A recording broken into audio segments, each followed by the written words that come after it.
hacer alusión hacia un nuevo contrato social. ¿Sí? ¿Por qué la necesidad de que exista un nuevo contrato social sobre la ciencia y la tecnología? De esta manera se ha organizado la presentación en tres aspectos. Primero, investigación y desarrollo.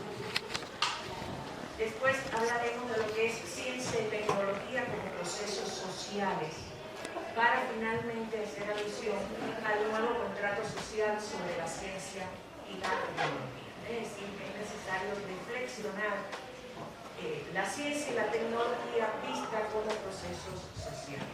Primeramente haremos entonces alusión a lo que es la investigación y desarrollo, vista en su mirada panorámica desde la reforma precisamente universitaria hasta nuestra época.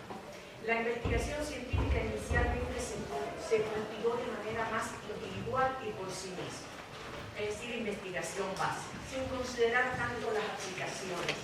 Más estas fueron llegando y unas veces tardaron años y otras veces siglos, pero llegaron.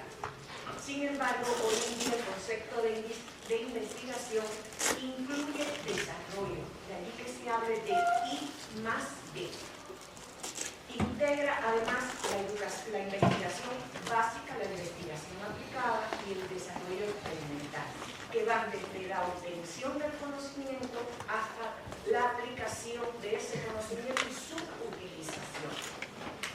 Es decir, la investigación científica pasó de ser una labor de producción de conocimiento individual a una labor de tipo colectiva, desarrollada en redes o en nexos nacionales e internacionales de equipos multidisciplinarios de investigadores que habitualmente operan sobre problemas, cuestiones medianamente a veces comprendidas, a veces mal y a veces no comprendidas, que tengan un impacto social o económico, entre otros impactos, que sean innovadoras y competitivas, expresadas en líneas de investigación desarrolladas en o entre universidades y centros de investigación especializada, con financiamientos internos, externos, públicos y privados.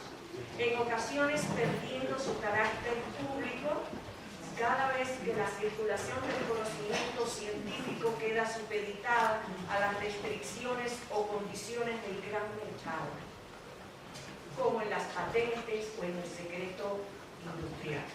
Este gran cambio apunta a que ahora a la producción de conocimiento se le exige con mayor fuerza resultados explícitos en su aplicación, innovación tecnológica y solución de problemas sociales, lo que requiere compatibilizar intereses entre quienes generan este conocimiento y sus usuarios, exigiéndose entonces un cambio importante en los contenidos, participantes e interacciones entre estos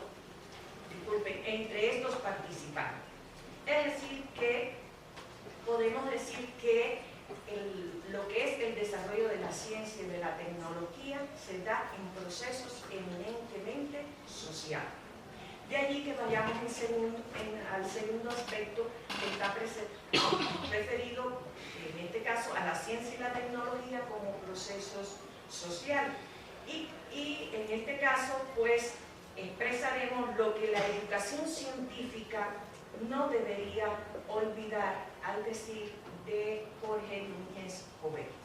El tema de las interrelaciones entre ciencia, tecnología y desarrollo social es quizá el más importante y complejo que pueda plantearse ante los estudios de ciencia, tecnología, sociedad desde la perspectiva de los países subdesarrollados. El nuevo paradigma tecnológico conectado al proceso de globalización que tiene lugar en el mundo plantea retos extraordinarios a los países del sur. La brecha entre desarrollados y subdesarrollados tiende a profundizarse y deviene en irreversible. Sin duda, el poderío científico y tecnológico está jugando un activo papel en esos procesos de polarización de la riqueza y del poder. La relación entre ciencia, tecnología y desarrollo social es un problema al cual el pensamiento latinoamericano ha dedicado no poca atención, sobre todo en las décadas de los años 50, 60 y 70. Sin embargo, la crisis de los paradigmas, el agotamiento de los modelos de desarrollo practicados en la región y el empuje neoliberal determinaron que en los 80 se produjera una suerte de contrarrevolución en la teoría del desarrollo, que significó no solo la falta de voluntad política real para encauzar los problemas, los programas alternativos a las recetas neoliberales, sino también cierta inacción del pensamiento que debía construir los enfoques que sirvieran de fundamento de verdaderas estrategias de desarrollo.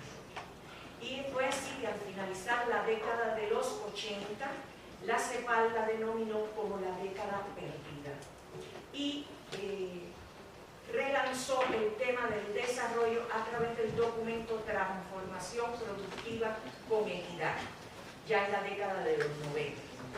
La recuperación de este tema vino también de la mano del interés prestado por la comunidad internacional al concepto de desarrollo sostenible, que ponía en duda la bondad humana de las modalidades de crecimiento económico que han sido dominantes. Antes y ahora, la articulación de la agenda del desarrollo social a los problemas de la ciencia y la tecnología es una cuestión esencial. ¿Cómo pueden la ciencia y la tecnología favorecer el desarrollo social? ¿Qué modelos de desarrollo pueden propiciar el auge de la ciencia y la tecnología y sobre todo su orientación hacia objetivos sociales? Para eso, entonces, se hace necesario detenernos en la investigación y el desarrollo en América Latina. Tenemos que tener en cuenta que América Latina representa aproximadamente el 2.4% de los científicos e ingenieros dedicados a la investigación y desarrollo en el planeta y consume aproximadamente el 1.8% del gasto mundial en estas actividades. A inicio de los años 60, la región solo dedicaba el 0.2 del Producto Interno Bruto. En los 80 llegó a dedicarle el 0.5 y las cifras más recientes reportan el 0.4%. Existen más de 3.5 millones de profesionales, de los cuales cerca de 100.000 se dedican a las actividades de investigación más desarrollo y más de 6 millones de estudiantes son estudiantes universitarios.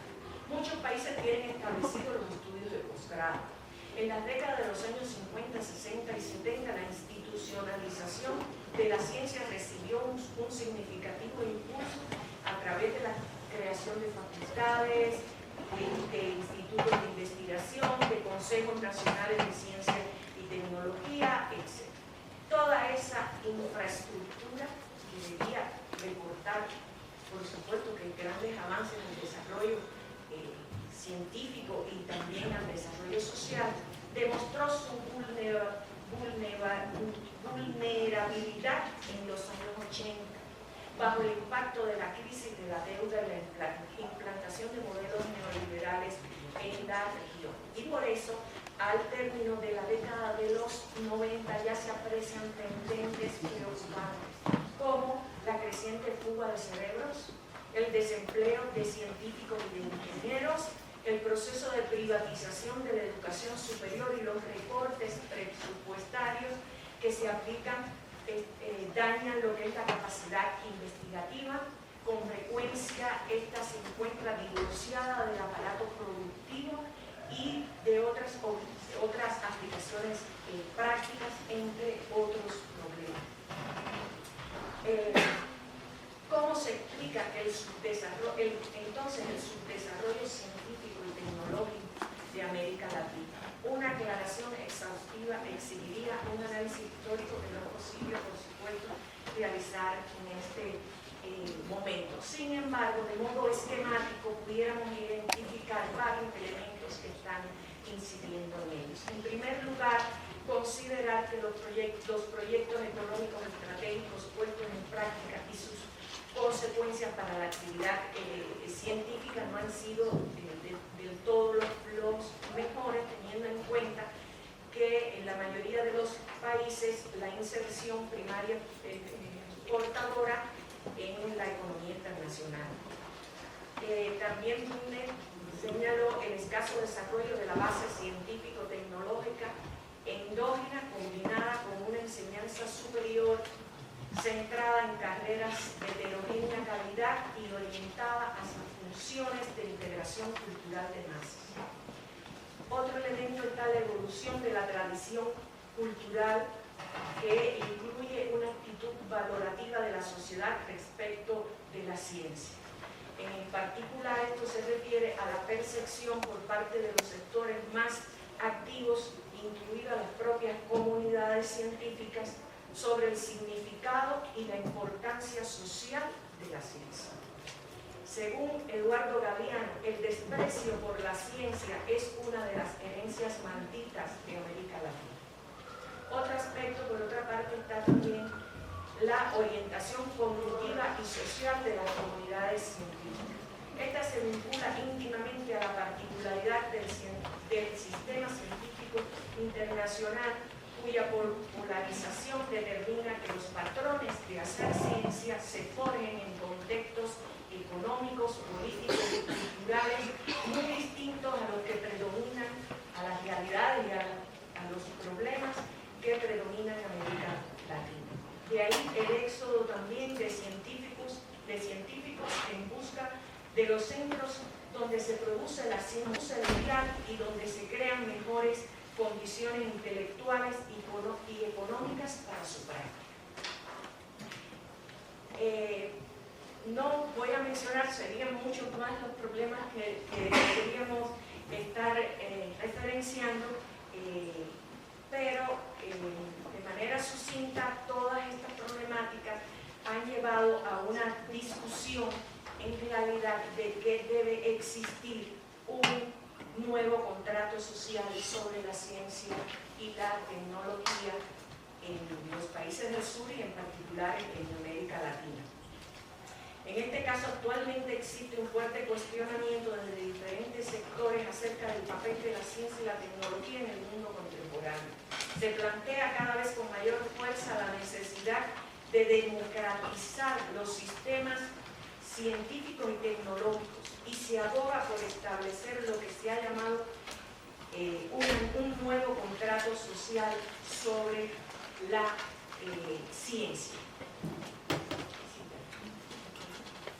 En este caso, a nivel de pronunciamientos políticos, la Conferencia Mundial sobre la Ciencia de Budapest planteó que uno de los principales desafíos del mundo contemporáneo es la generación de un nuevo contrato social para la ciencia y la tecnología, entendido como el adaptar la ciencia y la tecnología a las nuevas realidades políticas, sociales y medioambientales de las regiones.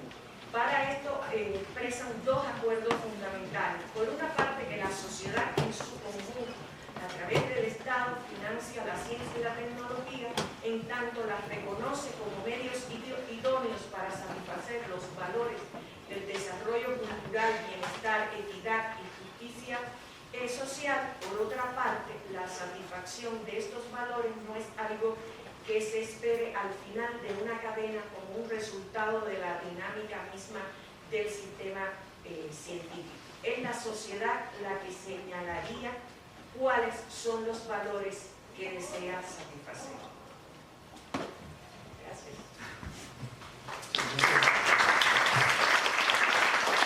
Jaime Rey Pazimiño es médico e investigador, uno de los fundadores del Movimiento Latinoamericano de la Nueva Salud Pública, impulsor de la investigación en medicina social.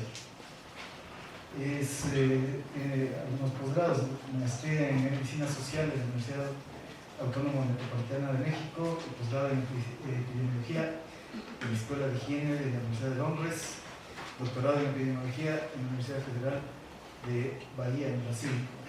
Fundador e investigador principal del Centro de Estudios de Seguridad de Salud, el CEAS, presidente del Centro de Investigaciones para el Desarrollo del CINDES, cofundador de la Asociación Latinoamericana de Medicina Social, presidente de la Academia Ecuatoriana de Medicina, rector de la Universidad Andina Simón Bolívar, sede Ecuador, del 16 al 18, director del Centro de Investigación del Laboratorio para la Evaluación de Impactos en la Salud Colectiva de la Universidad Andina, reconocido como uno de los fundadores de la epidemiología crítica latinoamericana y del movimiento latinoamericano de medicina social y salud colectiva.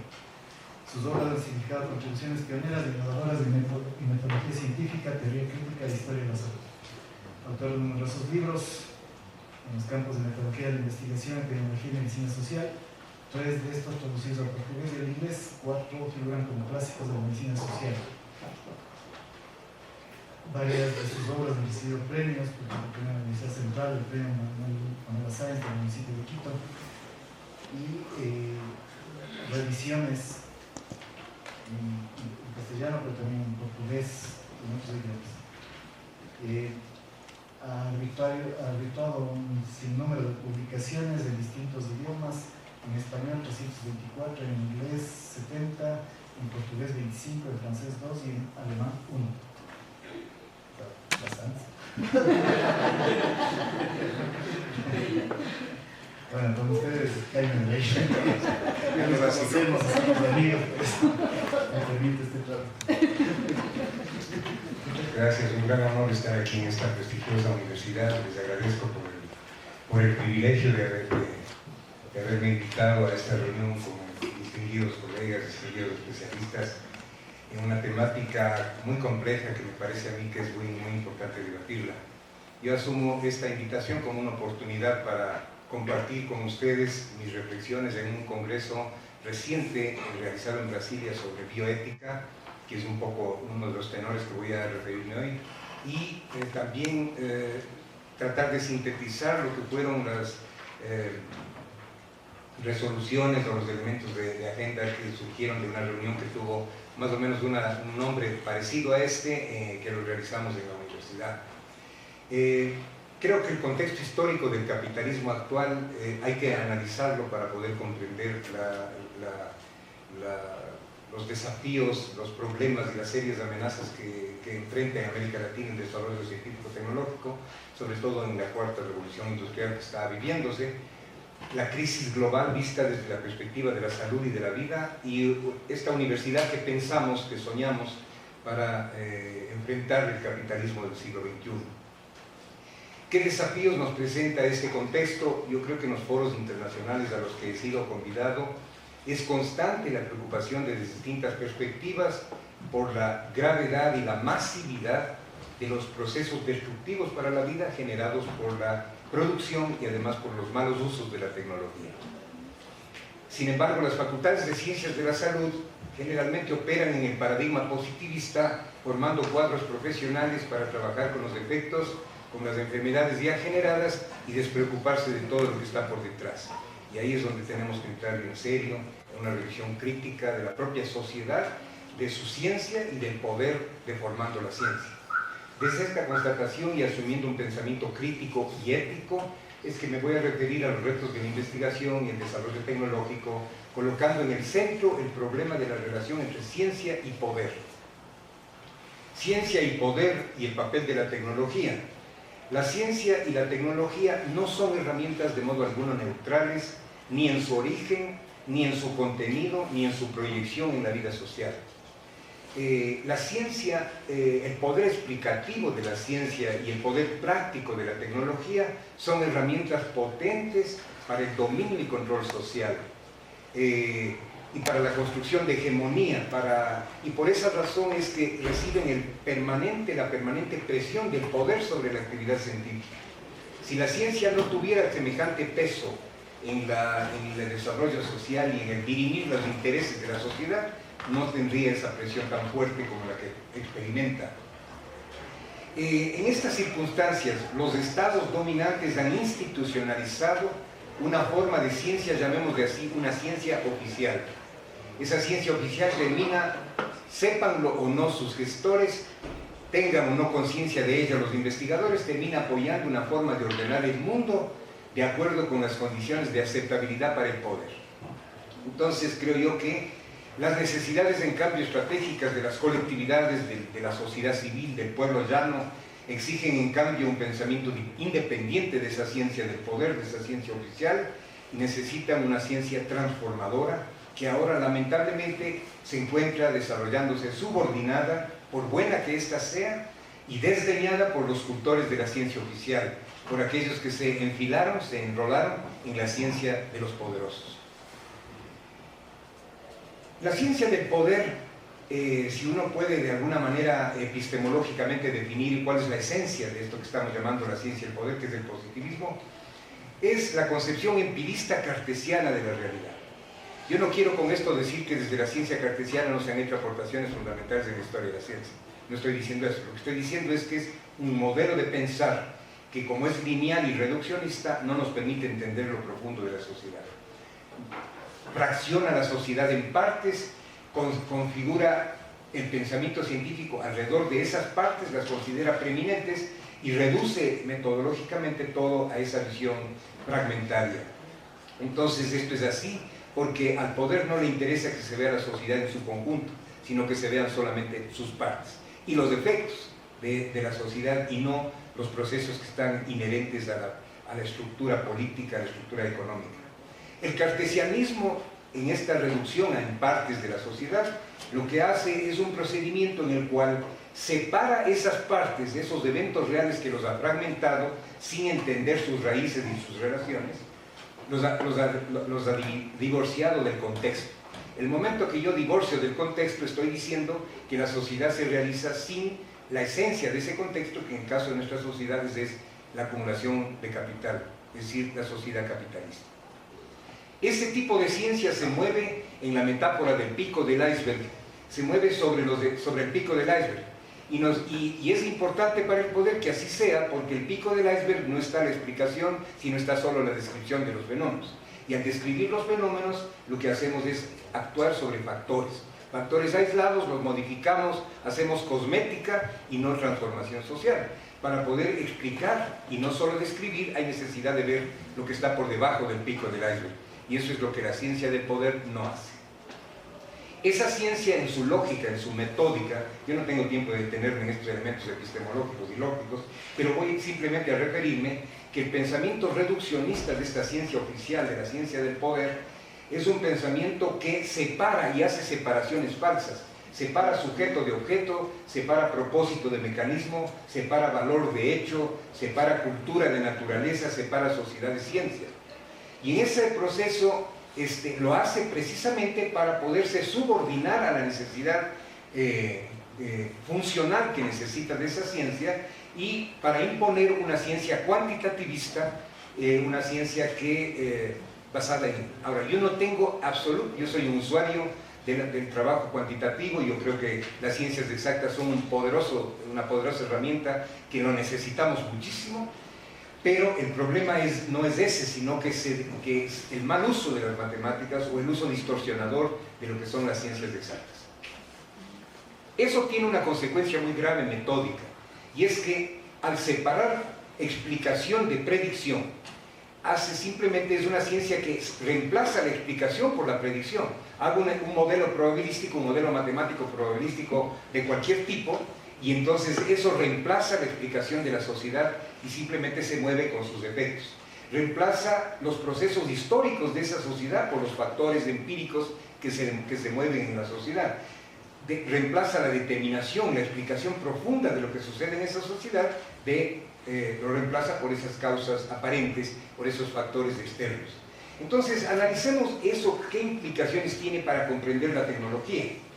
Yo creo que hay algunas implicaciones que yo las voy a pasar muy rápidamente. Es decir, el concepto explicación se sustituye por la reducción empírica descripción. El concepto propósito o la noción de propósito de la vida social se reduce al concepto de mecanismo. Madre tierra por recursos naturales, interés privado por usos sociales, sistema de reproducción social por usos tecnológicos y, en definitiva, ética por utilidad. Es decir, al reemplazar la utilidad, la ética por la utilidad, estamos siendo condescendientes con estos usos tecnológicos destructivos a los que me voy a referir. A ese reduccionismo metódico se suma otro problema muy serio, y es una mirada unicultural eurocéntrica. Estamos sometidos a un paradigma eurocéntrico y hemos endiosado el conocimiento del norte para someternos a esa visión eurocéntrica como la ciencia a la que debemos seguir sin ningún beneficio de inventario crítico. Desde esa mirada hegemónica, la ciencia oficial busca un doble efecto: enmascarar el momento por el que pasa la vida en el planeta, por ejemplo, su destrucción y demolición de los derechos, y segundo, esconder el papel del sistema capitalista en esa destrucción y esos usos tecnológicos que son, desde el punto de vista de la epidemiología, que es mi disciplina, usos destructivos de la salud y la vida. Hay una crisis global que, si no la pensamos, no vamos a poder entender el eje de reflexión sobre la tecnología. ¿Cuál es la crisis global? El capitalismo siempre fue concentrador y excluyente. ¿Qué es lo que ahora le caracteriza? Y yo creo que eso tenemos que entender diferenciando esos grandes 4 periodos del capitalismo, que son la primera revolución industrial de la mecanización, la segunda revolución, que fue la producción en masa, la línea de montaje, la línea de ensamblaje industrial, la tercera revolución, que fue la automatización, la computación electrónica, y finalmente ahora los sistemas ciberfísicos, el Internet de las cosas, las redes, etc.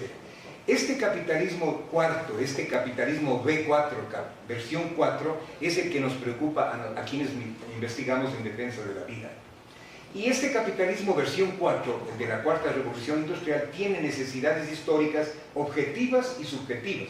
Objetivas porque necesita acelerar el proceso de acumulación de capital, y subjetivas porque necesita mostrarnos un mundo fragmentado y al revés, para que no captemos el uso que se le está dando a esa producción y a esa tecnología. Hay 4 mecanismos con los cuales se acelera el capitalismo, la acumulación de capital. Primero, la convergencia de capitales en usos productivistas de las tecnologías.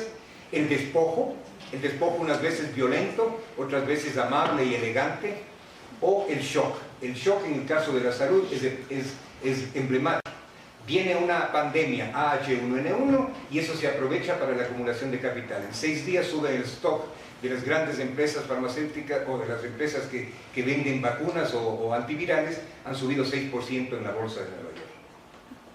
Las necesidades objetivas de la aceleración de capital es lo que precisamente ahora nos está llevando a este mal uso de las tecnologías, que es instalar procesos altamente especializados en espacios monótonos, rompiendo la biodiversidad de los territorios y trabajando a gran escala, deforestando y generando grandes espacios de monocultivo que han destrozado absolutamente la micro y la macro biodiversidad.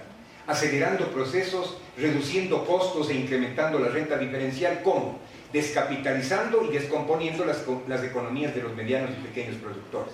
Entonces eso pasa en el campo, con la agroindustria frente a los pequeños productores campesinos, o pasa en la ciudad cuando una gran empresa, un monopolio comercial o lo que sea, destroza las farmacias, destroza las tiendas, destroza toda la producción mediana y pequeña.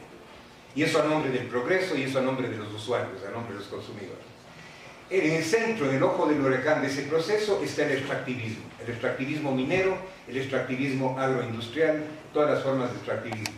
Y las nuevas tecnologías en esa aceleración juegan un papel fundamental. Lo que Silvia Rivero de México llama el BAN, que son bits, átomos, neurociencias y genes, que son los mecanismos en que la nanotech, la infotech, la biotech y la neurotech están operando para acelerar la acumulación de capital. Big Data no para traer beneficios al mundo general, sino Big Data para manipularlo con instrumentos que no tenemos capacidad de manejar ni siquiera en los países más grandes del sur, y que solamente pueden ser manejados por las grandes corporaciones, y que este rato están dando, nada más para citar un ejemplo, 3 ejemplos políticos. La inducción del voto por el Brexit en Inglaterra, la inducción del voto por Trump en Estados Unidos y la inducción del voto por Bolsonaro en Brasil han sido constructos del Big Data y de la perfilación individual de millones de usuarios que reciben, por vía de redes, reciben un condicionamiento para que voten de una determinada manera. La intimidad nuestra está destruida porque está penetrada por el Big Data, que nosotros ni remotamente podemos manejar. No hay país del sur que tenga la capacidad para manejar eso, ni siquiera en universidades tan poderosas como esta en la que estoy trabajando este rato. Entonces, una biología sintética más rápida, velocidad de secuenciación de genes 4 veces, se duplica cada 4 meses, y eso sin ningún beneficio de inventario ni de protección de nada. Ampliación de la escala desde lo molecular hasta lo planetario, ya no hay límite en la acumulación de capital, desde lo mínimo, desde lo nano hasta este nivel máximo. En todos esos espacios ahora se hace explotación y acumulación de capital. Diversificación de impactos, aceleración de informática. Ustedes, el poder de procesamiento se duplica cada 2 años y divide a la mitad del precio cada vez. Un zettabyte, ¿no es verdad? Este rato son medidas ya incluso que van quedando pequeñas frente a la magnitud del manejo. La impresión 3D, el comercio electrónico, entendiendo que, por ejemplo, una operación de Bitcoin, el blockchain que se utiliza para Bitcoin este rato, consume en un milisegundo más energía que una casa normal grande en una semana. Es decir, es una desproporción en el uso energético espectacular. La ciberdeterminación de la vida. Yo he escrito varios artículos. Al principio mis colegas en el campo de la salud no me entendían qué es lo que yo estaba diciendo. No solamente hay un condicionamiento de la vida, llamemos así, sino de la virtual. La virtualidad está absolutamente controlada. Tenemos una lucha entre una Internet ciudadana y una Internet monopólica. La Internet monopólica es la que tiene las de ganar porque tiene el control absoluto y tiene además la propiedad de las redes, una herramienta de aceleración, de acumulación de capital y de penetración en la intimidad, como lo he dicho anteriormente. Esta Internet monopólica condiciona una subsunción cibernética, una pérdida de soberanía, una mayor dependencia, una pérdida de beneficios económicos, una pérdida de control sobre procesos críticos, una renuncia a una agenda de desarrollo emancipador. Y además es una manera además de evitar impuestos, porque toda la digitalización de la economía es uno de los mecanismos en que se puede construir muy fácilmente. Y vean ustedes el crecimiento exponencial. Vean ustedes el crecimiento de Google y Amazon en trillones. Ya no se mide ni siquiera en billones, se mide en trillones. Ya se mide por día o por segundo los millones de dólares que se gana. ¿Y cómo Mark Zuckerberg gana? Porque ustedes, al poner una foto de la abuelita, del perro, al contar de un paseo, al poner la última excursión, al construir Facebook, por ejemplo, o al aportar en Instagram, lo que están haciendo son obreros de Facebook.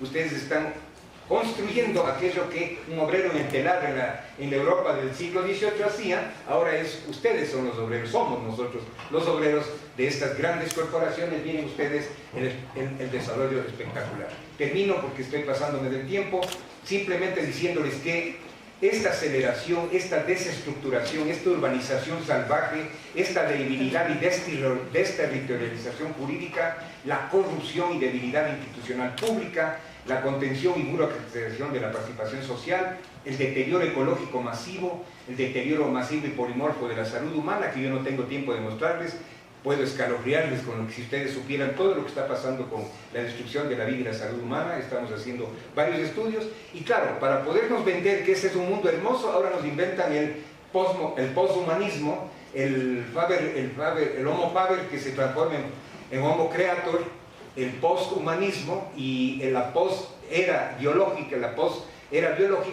y nos quieren convencer de un mundo al revés. Pero un mundo al revés, con esto termino. Este mapa mundi que ustedes lo ven ahí, dicen está dando la vuelta, no está dando la vuelta, porque no hay ningún criterio objetivo para decir dónde está el norte en el universo. En el universo no hay un norte. El norte se lo puso política y ideológicamente para decir dónde está el norte. Además, cuando se transformó el globo en un mapa mundi plano, se disminuyeron el tamaño simbólico de varios países que en verdad no tienen la proporcionalidad que ustedes ven ahí, y se engrandecieron otros países cuya potencia se quiere mostrar. Entonces estamos en un mundo en que la tecnología, en vez de ser esa maravillosa potencialidad de la biotecnología, de la nanotecnología, en vez de tener todas esas potencialidades para la vida, para la justicia ambiental, para poder resolver los problemas del cambio climático, se convierte en un gran negocio, en un perverso negocio que está destruyendo la vida en el planeta. Y las universidades somos la autoconciencia, que no podemos olvidarnos que a los 100 años de Córdoba tenemos este tipo de desafíos.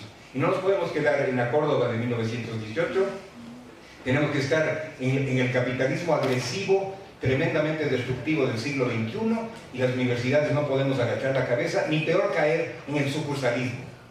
El sucursalismo es Como el Citibank, cuando pone una sucursal en la periferia del mundo capitalista, eso mismo hacen las universidades del poder hegemónico, poniendo sucursales mediante nuestros colegas que vienen pavoneándose con PhD, vienen, ponen la sucursal, montan, la institucionalizan y nos siguen vendiendo ahora el coloniaje, pero ahora vestido de ciencia propia. Muchas gracias.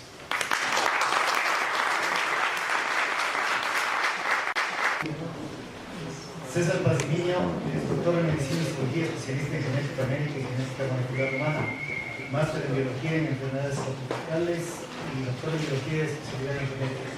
Es miembro de la Academia Ecuatoriana de Medicina, fundador y presidente de la Sociedad Ecuatoriana de Genética Humana, autor de 75 artículos indexados, Scopus, Latin Index, 15 libros, varios premios de investigación. Actualmente es director de artículos en journals especializados en genética.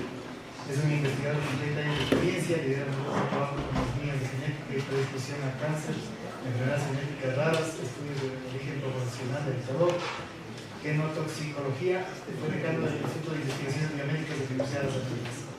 Por sus aportes científicos ha recibido varios premios de investigación, entre los que destacan la condecoración al mérito científico por parte del Congreso de la República, al mejor investigador nacional consagrado, la condecoración al Premio Espejo del parte del municipio de Quito.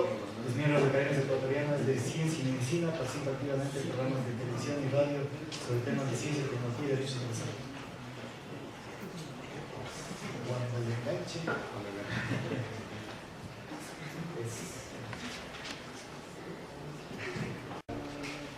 Bueno, yo voy a hablar sobre los retos de la investigación y desarrollo científico.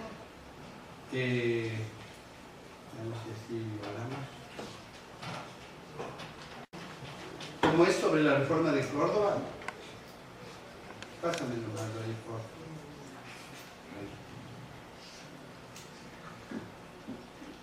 Ya, ahí. Miren ustedes, la reforma de Córdoba planteó estas cuestiones que las universidades tenían que tener carácter científico y académico. Y al final eso se reducía o estaba encaminado a nuevos conocimientos a través de ¿qué? De la investigación científica. Si no, ¿cómo puedo tener una universidad sin investigación? ¿O dónde se tiene que hacer investigación? En las universidades. Pasa por la siguiente. No.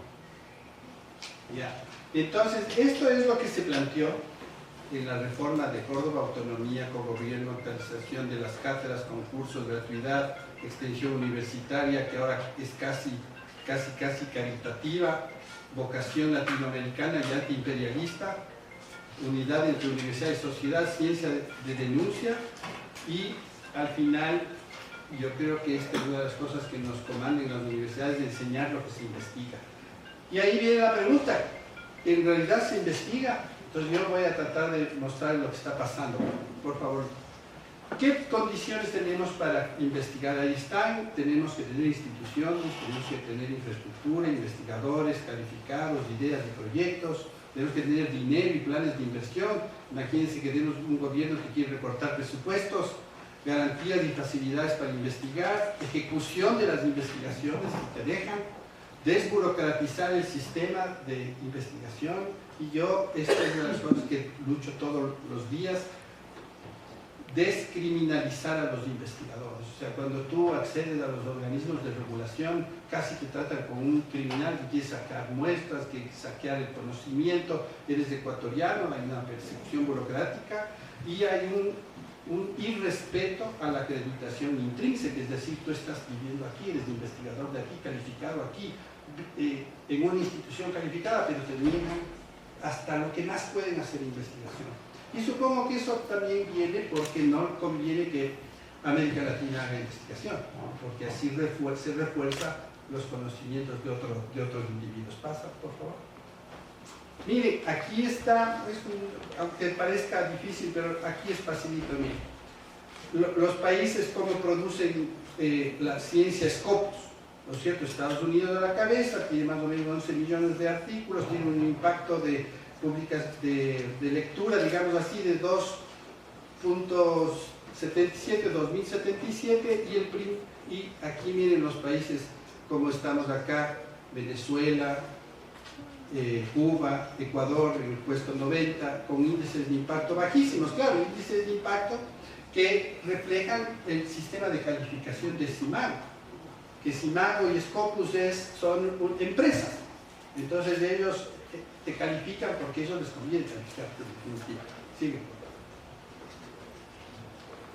Si nosotros vemos lo que pasa en el Ecuador o quién produce sobre el Ecuador, o sea, gente que está escribiendo sobre el Ecuador, aquí se refleja, miren ustedes, tenemos más o menos por áreas, todo lo que se investiga en el Ecuador son 18.436 documentos que aparecen sobre el Ecuador.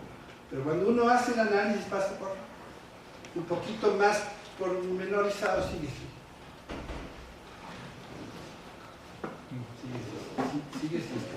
Miren, ¿qué es lo que pasa cuando ya vamos a Latinoamérica? Tenemos, bueno, Brasil, que está a la cabeza con la producción, y luego pues México, Argentina, etcétera, y el Ecuador está en puesto 11 de 33 países. Entonces, dices, bueno, qué producción interesante del Ecuador, pero ¿será cierta?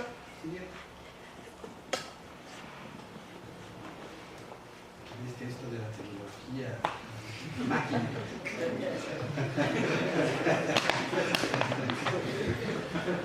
Entonces, miren cómo es la producción desde que existen datos, desde 1923, nosotros cómo hemos progresado aquí, 1992, empieza a subir, 2018 sube la producción científica y probablemente va a caer el 19. ¿Sí?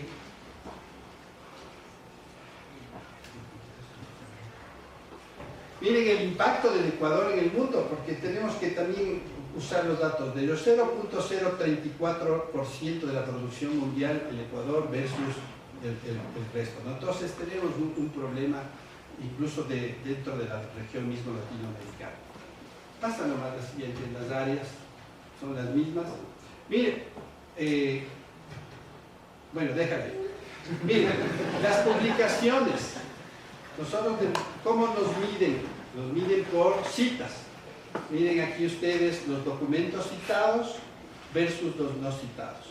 Y dentro de eso, bueno, pues existe la autocita, que es muy grande en América Latina, y es una de las quejas de los Scopus, que dice que nos autocitamos. Miren aquí las publicaciones sobre el Ecuador, vuelvo a decir aquí los documentos por autor, recién en el número 600 de autores aparece un ecuatoriano. Todos los de arriba son extranjeros, están trabajando aquí, sacando datos de aquí y publican sobre el Ecuador. Y aquí nosotros, miren, por afiliación, tú pones aquí, por universidades, Universidad San Francisco, Escuela Politécnica, Universidad de Fuerzas Armadas, etcétera, Pontificia Universidad Católica. Entonces, claro, así se ve como que tienes unas universidades potentísimas, pero cuando haces un análisis real, haces por favor, dices, a ver, ¿será cierto esto? Miren, las publicaciones propias, como yo digo, son solo el 20.8%. Y las publicaciones parásito, es decir, te ponen en las publicaciones porque es amigo, porque viajaste a ese sitio, porque le trajiste al profesor, etc. Ahí el 80% casi de publicaciones sobre el Ecuador son de fuera. Entonces no estamos haciendo ciencia nosotros de la calidad que quiere Scopus. Cuando hablamos número de investigadores, aquí sí es preocupante porque estos son datos del UNESCO. Ustedes miren, nosotros tenemos una cifra muy baja de 0 a 100 por millón de habitantes, y tenemos un déficit de investigadores, pasa porfa. Cuando hablamos de las mujeres en el sistema de ciencia y tecnología, miren, en el mundo nosotros tenemos, aquí dice no tenemos datos, pero cuando uno empieza a buscar un poquito más, sí encuentra, ¿no es cierto? Hay una investigación última, 2019, que va a salir en 2019 sobre cómo es el aporte en puestos altos de mujeres. Y tú ves aquí que tenemos hasta puestos más o menos, puestos medios y puestos altos, muy pocas mujeres, ¿no? Entonces hay un problema de género en realidad en el tema de ciencia, entonces hay que enfrentar este tema. Pasa, porfa, me acelero un poco. Y aquí, miren, el tema de investigación es invertir dinero para obtener conocimiento, innovación, invertir conocimiento para obtener dinero. Esa es la dualidad que nos quieren imponer y que estamos viviendo por exigencia de un sistema tremendo en ciencia fácil. Este es el tema, o sea, ¿por qué me meto en modas científicas? O sea, genoma igual patentes, inversión. ¿Y cómo estamos en el tema patentes en el mundo? Miren ustedes. El Producto Interno Bruto, parto de ahí, en relación a investigación, nosotros somos de los más bajos, lo más azul, bien bajo, frente a países grandes como Brasil, que es de los más altos de inversión en Producto Interno Bruto. Entonces, el dinero que damos para investigación es nada. Imagínate, tenía que darse 500 millones de dólares para investigación. Este gobierno dio 5 millones para el programa INEVITA. Y dices, algo está pasando por ahí. Patentes, miren, patentes de origen, ¿cómo están los países que más patentan? Son Estados Unidos, China, toda Rusia, toda Europa, incluso Brasil, pero el número de patentes son bajísimas. De Ecuador tiene una 99. Entonces, cuando tú haces, en realidad ves lo que está pasando, porfa.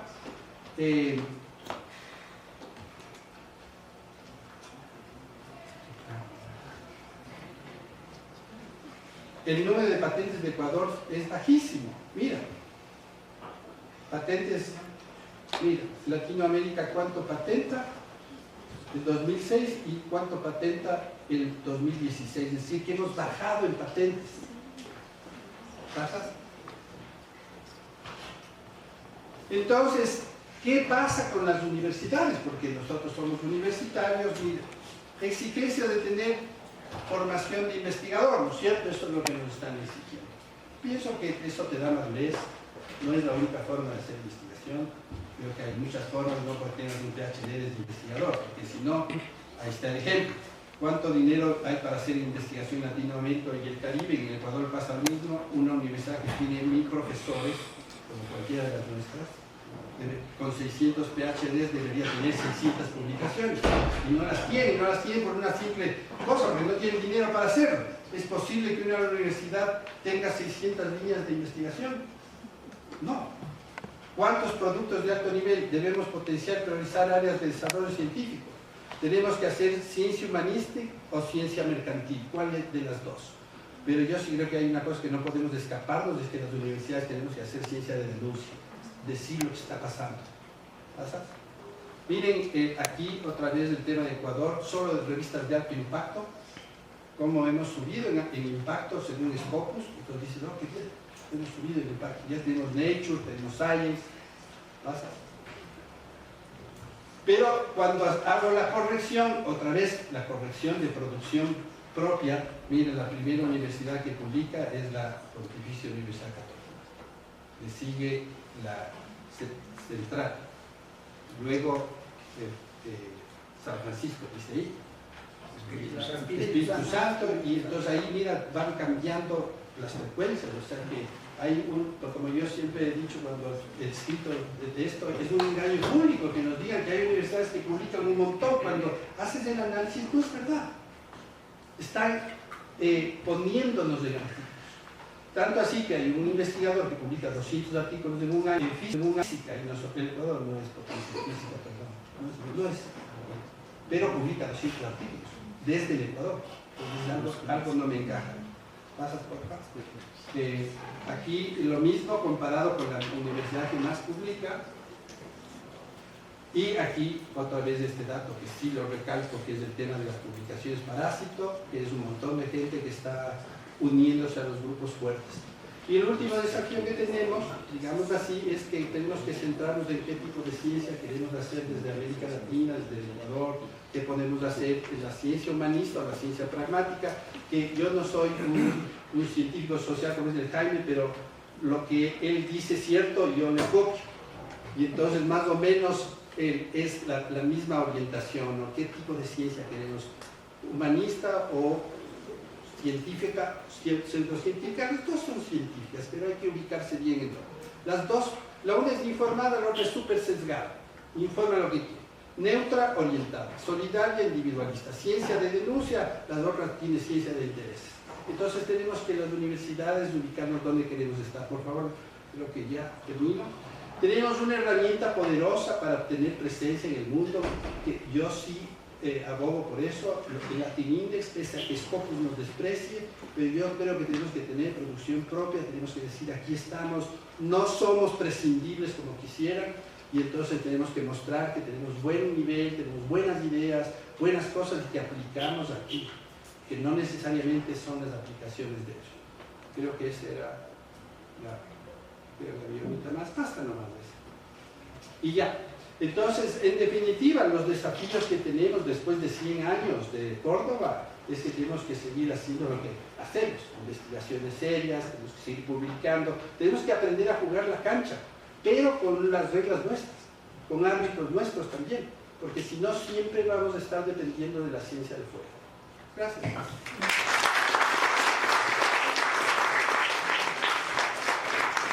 Doctor en Ciencias Físicas, sobresaliente con laudo en la Universidad Autónoma de Madrid, en el Instituto de Cerámica y Vidrio, el Consejo Superior de Investigaciones Científicas de España.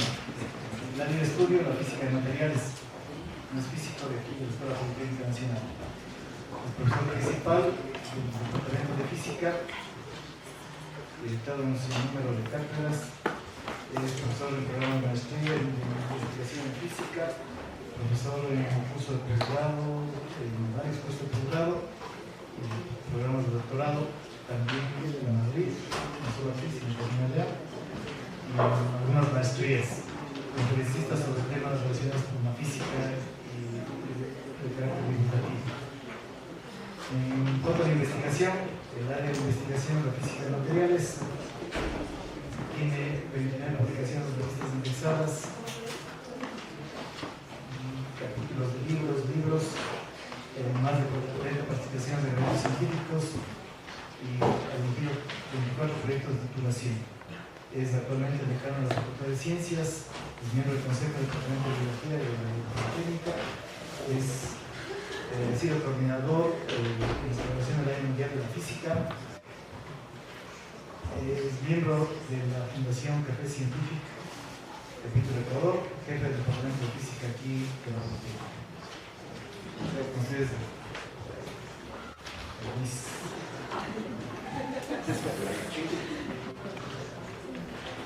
bueno, muy buenas tardes. Gracias por la invitación a los organizadores de este foro y ante todo la presencia de estudiantes, porque creo que este evento va dedicado ante todo a ustedes, porque creo que deben tomar la posta de lo que se debe hacer en este país, particularmente en ciencia y tecnología. Y yo bien podría decir sobre el tema propuesto, esto de los retos de la investigación y el desarrollo científico-tecnológico en Ecuador, que los retos de la investigación y del desarrollo científico-tecnológico en Ecuador son más o menos los siguientes. Está puesto aquí. Elaborar un plan estatal para el desarrollo continuo y sostenido de la ciencia y de la tecnología con prioridad en ciertas áreas. Otorgar financiamiento suficiente y permanente. Apoyar la creación de grupos de investigación estables. Liberar a los investigadores e innovadores del trabajo burocrático. Estructurar programas de posgrado serios y fluidos, etc.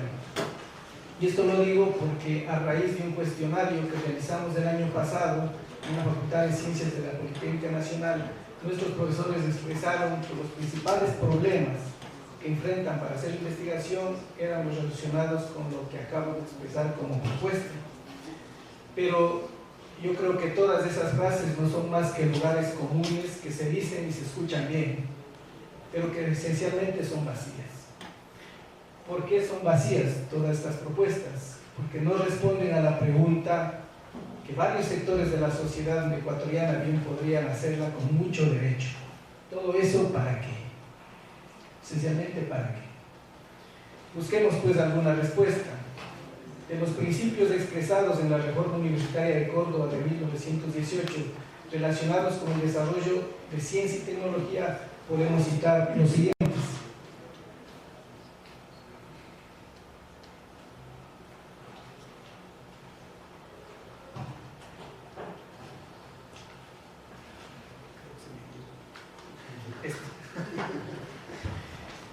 Se decía sobre la extensión universitaria en la propuesta de 1908 de los estudiantes de la Universidad de Córdoba, decía de crear la misión social de la universidad a partir de asumir el conocimiento como una construcción social, en donde la sociedad se beneficia con sus aportes y la universidad se enriquece con sus saberes.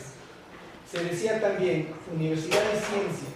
La reforma universitaria promueve que la investigación científica sea realizada dentro de las universidades para consolidar un sistema científico de excelencia y con especial atención a los problemas y demandas de la región, y que los investigadores transmitan sus conocimientos al resto de la comunidad universitaria y a la sociedad por medio de la enseñanza. Vemos pues que el movimiento estudiantil de Córdoba en 1918 ya expresaba con claridad el papel que debe tener el conocimiento científico y la investigación, dirigido a solucionar problemas regionales, locales y que se beneficien a la sociedad. ¿Para qué la investigación y el desarrollo científico y tecnológico en el Ecuador? El Ecuador no es una abstracción, no es un himno, un escudo y una bandera, sino un conglomerado de etnias y culturas con potencialidades, enmarcadas en un sistema socioeconómico injusto, con alto porcentaje de mujeres y hombres en condiciones de sobrevivencia. Entonces, la respuesta a esta pregunta de para qué el desarrollo científico y tecnológico no es única, puesto que depende de la posición que cada uno tome frente a la realidad concreta que palpamos. Y en nuestra época, de manera cada vez más clara, se presentan dos opciones: la preservación de la humanidad o su desaparición. Yo aplaudo y agradezco la exposición del doctor Rey, porque nos ha ilustrado cómo el capitalismo actual está arrasando el planeta. Aquí yo tengo una imagen de cuál es el nivel de consumo de calorías a nivel mundial por regiones. Y se ve lo que está más oscuro, los que consumen mucho más de lo que la Organización Mundial de la Salud manifiesta. Y se ve que los países altamente desarrollados, se dice, son los que consumen mucho más que los países subdesarrollados como los nuestros. Es decir, hay sociedades que se están devorando el planeta. Y una ilustración de esto es este estudio que también existe, de cuántos planetas se necesitarían si uno extrapola el consumo mundial, a nivel mundial, de cada uno de los países. Por ejemplo, si nosotros extrapoláramos a nivel mundial el consumo que hace Estados Unidos, necesitamos 5 planetas y un cuarto. Si extrapolamos el consumo del Reino Unido, necesitamos más de 3. Francia, si lo hacemos con Francia, 3, Alemania, 2,5 y así. Y vean una cosa curiosa, Brasil tiene un nivel de consumo que extrapolado en el mundial necesitaríamos 2 planetas para hacer lo mismo todos. Brasil, y sabemos cuál es el nivel de equidad que hay en Brasil, la desigualdad que hay en Brasil. Miren que entonces significa que una pequeña porción de brasileños hace un consumo devorador del planeta. Entonces, a eso me refiero cuando digo nosotros tenemos solo 2 opciones: o defender la vida de la humanidad y el planeta, o seguir consumiendo, o seguir copiando el modelo consumista que nos presentan los países desarrollados. El sistema socioeconómico y político sustentado en el capitalismo, que mata a diario la dignidad de los hombres excluidos y utilizados, está conduciendo también a la destrucción del planeta, sin miramientos, porque al gran capital le interesa más su reproducción a costa de cualquier cosa viviente o no. Siendo casi todos nosotros parte de los marginados o de las víctimas, prácticamente todos somos víctimas de todo. No tenemos el nivel de consumo, aunque tratamos de tenerlo sin querer muchas veces, ¿sí? Todos nosotros deberíamos responder a la pregunta diciendo lo siguiente: investigación y desarrollo tecnológico, investigación y desarrollo científico y tecnológico en el Ecuador para la defensa de la vida en todas sus manifestaciones, y especialmente para el cuidado de la permanencia de nuestra población, de nuestro país, de la humanidad y del planeta. Miren, si la actividad científica y tecnológica en nuestro país se desarrollara sin contratiempos, al estar inmersa en este tipo de sistema, digamos, si tenemos todas las facilidades que reclaman nuestros investigadores, presupuesto, facilidades, laboratorios, bibliografías, si hiciéramos esto, al estar determinada por el mismo como es sistema social capitalista, existe una gran probabilidad de que tal actividad esté dirigida a favorecer al gran capital simplemente, al aumento de la tasa de ganancia y a enriquecer a unos cuantos empobreciendo a otros, o por lo menos a dejar las cosas como están. De hecho, sabemos que la ciencia y la tecnología están determinadas social, política y económicamente por el tipo de estructura social donde se inscriben. En ellas no hay neutralidad ni la llamada libertad de investigación. La falta de neutralidad existe siempre, aunque sea difícil de detectar, como por ejemplo en las ciencias exactas, en la física, en la matemática, es difícil detectar la falta de neutralidad, pero existe. Pero ¿acaso la investigación, cuando se hace, por ejemplo, sobre teoría cuántica de campos, cuestiones de esas, acaso eso no forra de ego al investigador y lo distrae de su medio? Habrá una enorme satisfacción al abordar esos temas, pero ¿es pertinente a nuestra realidad? ¿Acaso eso no me aparta de mi entorno que además financia mi satisfacción? Y en relación con los temas de investigar, eso de la libertad de elegir el tema es como elegir entre 6 periódicos y decir que hay libertad de prensa. Se los elige casi de un menú proveniente de los grupos de élite de investigación de los países desarrollados. Y muchas veces son temas que se heredan de la etapa de los que nuestros profesores hacen los posgrados. Entonces, los científicos y los técnicos deberían preguntarse a quién y a qué sirve mi trabajo. Porque existen quienes viven para ser científicos, no ven más allá de su burbuja de conocimiento, no se preocupan del significado social de su trabajo, se autodeclaran apolíticos, se solazan con la carrera individual de acumular artículos y poder ascender en el estatus. Esto es lo que se llama también cientificismo. Hoy vivimos un fuerte cientificismo y lo palpamos aquí dentro de la universidad.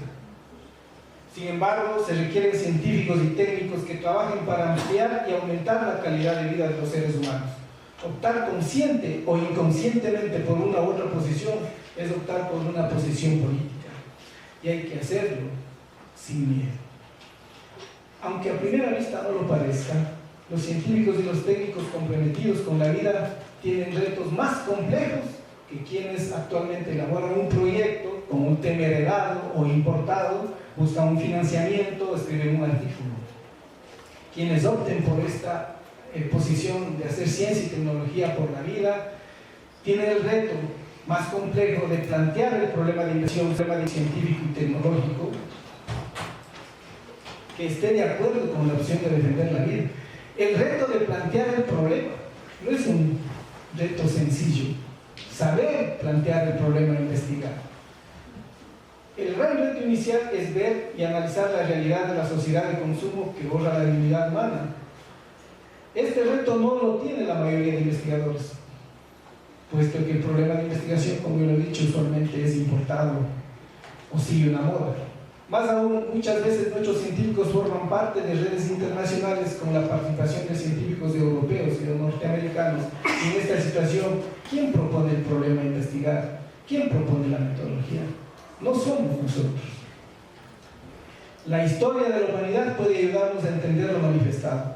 Usualmente se dice que la tecnología es la aplicación de la ciencia.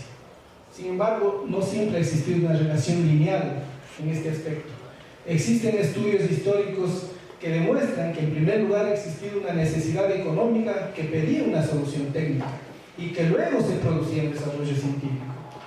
Es el caso de la llamada revolución industrial de fines del siglo XVIII. Actualmente el desarrollo tecnológico también está condicionado a una necesidad económica y en consecuencia está enmarcado en este sistema socioeconómico excluyente e injusto. En la estructura actual de nuestro país, ¿cuál sería un plan de desarrollo científico y tecnológico ejecutable y que aporte a la construcción de otro tipo de organización social? En primer lugar, para llevar un plan de este tipo debemos definir claramente cuál es el objetivo. El objetivo, diría yo, es un objetivo general de defensa de la vida, de defensa de la humanidad. Luego, y puesto que las universidades son el mejor sitio para el ejercicio de la investigación científica y tecnológica, es allí donde debe iniciar el nuevo proyecto científico-técnico. Es aquí donde existe la posibilidad de hacer uso efectivo de la autonomía universitaria. Este proyecto ha de basarse en una primera decisión: observar y pensar con autonomía, considerando las características particulares de la realidad ecuatoriana, sin modas ni pretensiones de ranking mundial. Los problemas sociales y vitales que esperan soluciones racionales, basadas en la investigación científica y en la innovación tecnológica, con criterios de elección diferentes a los de hoy establecidos por el consumismo. Esta autonomía de pensamiento en la elección del problema a investigar no significa rechazar lo alcanzado por la ciencia universal, ni ingenuamente pretende la creación de una ciencia ecuatoriana. Significa desarrollar ciencia y tecnología más útil a nuestra sociedad, menos dependiente, más soberana. Este plan debería incluir ciertos temas de investigar.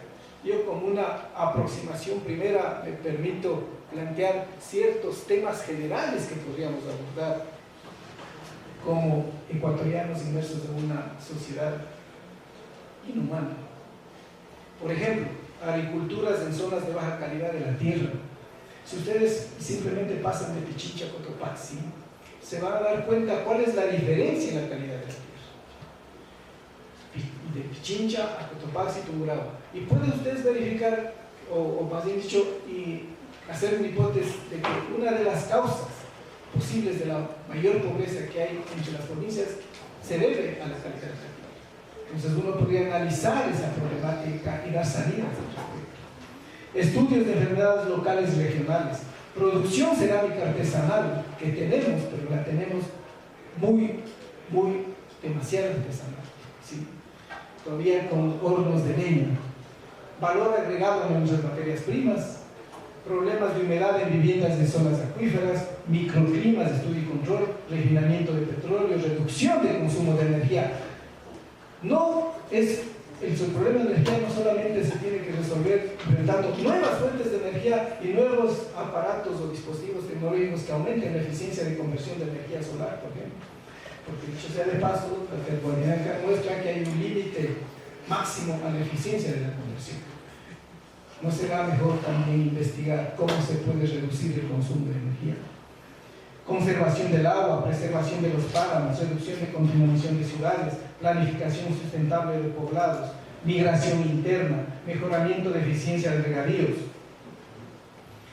alimentación sustentable, soberana e inclusiva, sistemas propios de purificación de aguas, reducción de producción de basura, tratamiento óptimo y local de la basura, control de inundaciones, control de sequías, producción de textil artesanal, monitorización sísmica permanente y amplia, desnutrición, desconcentración territorial de la producción, adaptación local y calidad de viviendas, remediación ambiental, inequidad y redistribución, reforma educativa, también tiene que ver con el desarrollo científico y tecnológico, calidad de textos nuestros, escritos por nosotros, contenidos que estén adaptados más a nuestras realidades, métodos de participación de la población. Por contarles una anécdota, no recuerdo un libro, cuál era el libro que leí, pero planteaba que quizá el desarrollo tecnológico pueda llevar a que cada uno con su celular apruebe o desapruebe la gestión de un gobierno. ¿Sí? Y cuando más del 50% de la población haya aplastado el botón que desaprueba, pues explota el palacio de gobierno. Sí. Método de participación de la población. Definidos los problemas, habrá que pensar en la mejor estructura para buscar soluciones. Y de nuevo, quizá la creación de nuevas universidades, de institutos específicos o de grupos de investigación. No será fácil conseguir financiamiento si no tenemos un poder político, pero puede ser posible. Lo que sí es cierto es que no serán las grandes empresas las que financien este tipo de desarrollo de carácter más cualitativo, más cuantitativo, más regional, más nuestro. Es decir, un desarrollo que no busque el aumento de la tasa de ganancia, sino el aumento de la calidad de vida de la población. Paralelamente, hay que abordar el problema fundamental. ¿Cuál es el problema fundamental? La transformación del sistema social. en todos sus aspectos. Y este problema puede ser abordado científicamente también, si nos proponemos, en todos sus aspectos, sociales, económicos, científicos y técnicos. Habrá que abordar con todo rigor científico modelos teóricos, fases de implantación. Es un problema que debe atacarse con prácticamente todas las áreas del conocimiento, aunque su carácter sea político. ¿Cómo abordarlo? Quizá mediante un instituto sustentado por una organización social. Podría ser. No debemos olvidar también que la formación del recurso humano también es fundamental. Sabemos que la formación de investigadores es lo que llamamos la formación doctoral, pero se requieren programas de posgrado con proyectos de investigación en marcha, bien sustentados, financiados, pero que tengan entre sus temas de investigación estos temas que quizá les acabé de exponer, o sea, temas nuestros, temas locales. Dicho sea de paso, en el Ecuador la formación doctoral, bien vale la pena subrayar esto, actualmente se ha banalizado. Se confunde redactar una tesis con formar un doctor, un investigador, y así se banaliza y se degrada la formación de alto nivel. Un doctor se hace realmente que cuando luego de hacer una tesis capaz de plantear un problema, desarrollar una metodología, sacar resultados. En resumen, hay que liberarse del simple objetivo de poner nuestras universidades y a nuestros investigadores en el ranking mundial, porque tal objetivo pone como fin último el desarrollo del instrumento, la universidad, cuando el objetivo último es estructurar una sociedad más humana y feliz con el aporte del desarrollo científico y tecnológico.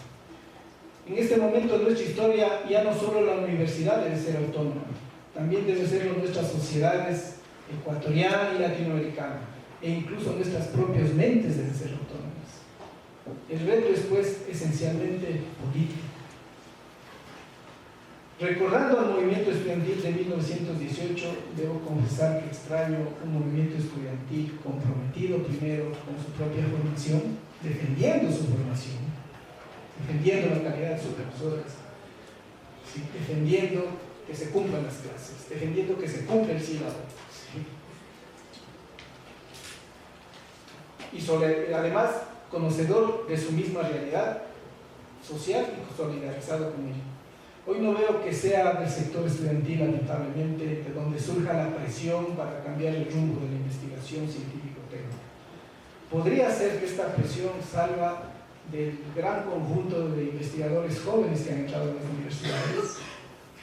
Podría ser que salga de ellos si se dan cuenta que su cientificismo, el hecho de publicar, dando prioridad a la publicación, que es la misma investigación muchas veces, el hecho de estar siempre ligado a su centro de desarrollo del norte, si se dan cuenta que su cientificismo actualmente aquí es raquítico y dependiente, y que así no podemos hablar.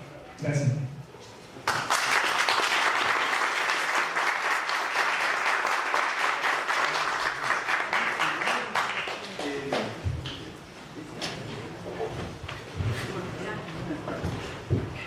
A ver, entonces vamos a abrir un espacio para que planteen,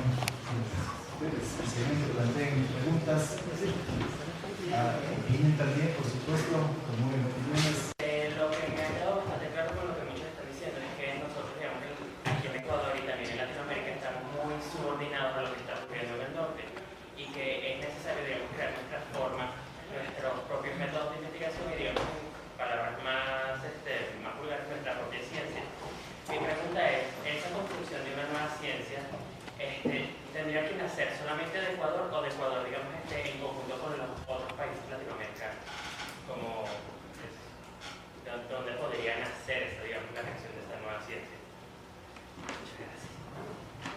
Gracias. ¿Alguien más? Sí, mi pregunta va para Teresa López.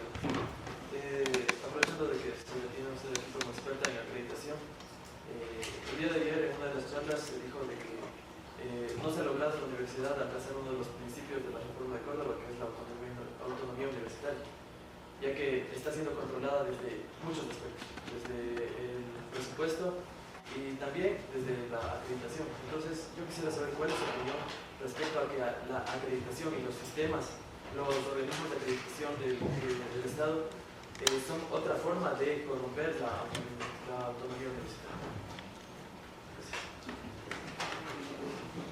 Gracias. Una pregunta al doctor Rey.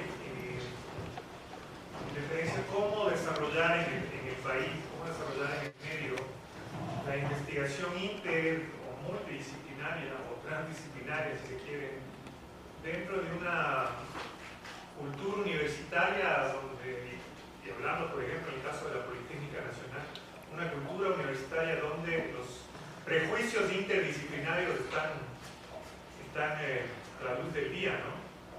Entonces, ¿cómo desarrollar dentro de esa cultura universitaria que hay todavía esos prejuicios un poco del siglo XIX, ¿no? Es decir, que la ciencia exacta y la ciencia social, y que uno es más, otro es menos. Y obviamente, como dentro de las ciencias sociales, creo que las ciencias sociales pueden aportar mucho. Entonces, ¿cómo no sé, a través de la experiencia, a través del manejo? Yo creo que en el caso de la Universidad Andina puede ser un ejemplo de ese manejo interdisciplinario, pero ¿cómo, por ejemplo, plantear eso a un nivel ya macro nacional, en el caso, por ejemplo, de las politécnicas, ¿sí? Cómo plantear esta investigación y obviamente vinculada a la docencia, ¿no? Esa interdisciplinaridad, por ejemplo, creo que les polas cosas interesantes, el tema de paleontología, ¿no? Desde la geología, por ejemplo. Entonces, ¿cómo? Esa sería un poco mi inquietud, ¿no? ¿Cómo ir desarrollando dentro de esta cultura universitaria que tenemos? ¿Alguien más quiere intervenir, opinar? Digo, el formato profesional. ¿Cómo conciliar esa idea de formar profesionales así en abstracto con el trabajo? Porque resulta que los estudiantes salen y pues no encuentran trabajo. O, por ejemplo, tenemos ingenieros electrónicos. Yo hice alguna vez un análisis del 7% de ingenieros electrónicos que salíamos, apenas el 20% estaban trabajando en aquello que habían estudiado. Entonces, ahora, resulta que la investigación, pertinente, pero pertinente a qué, cómo vinculamos a la comunidad, cómo vinculamos a los estudiantes a su trabajo, cómo se les enseña lo que deben aprender y lo que necesitan aprender. Ahí encuentro yo un lío y por eso se los planteo a ustedes como inquietud. Muchas gracias. Bueno, al doctor César Casimiño, usted hablaba acerca de esto de las publicaciones parásito. Esto se está dando mucho en las universidades y quisiera saber cuál sería su planteamiento para que este tipo de publicaciones parásito no las tengamos nosotros, sino que vayamos haciendo publicaciones propias y también siendo estudiantes de la Politécnica Nacional, ¿cómo podemos para poder nosotros mismos publicar y no tener este tipo de publicaciones parásitos? Esa sería mi pregunta. También ha tenido consecuencias a nivel universitario y de la universidad. En este caso, hay que ver que la universidad obligatoriamente ha tenido que transformarse ante todos esos cambios que son sociales, científicos, económicos, etc. Y realmente a la universidad, la sociedad, a las universidades, estoy hablando de manera genérica, ¿no? Se le ha cuestionado lo que realmente la función que realmente ellas debían ejercer y la contribución que ellas debían hacer al desarrollo de la sociedad. Esos planteamientos que han sido a niveles mundiales y por supuesto más en unas regiones que en otras, más en unos países que en otros, eso sí puede variar, pero eso ha hecho que surja la necesidad también de evaluar la calidad de las universidades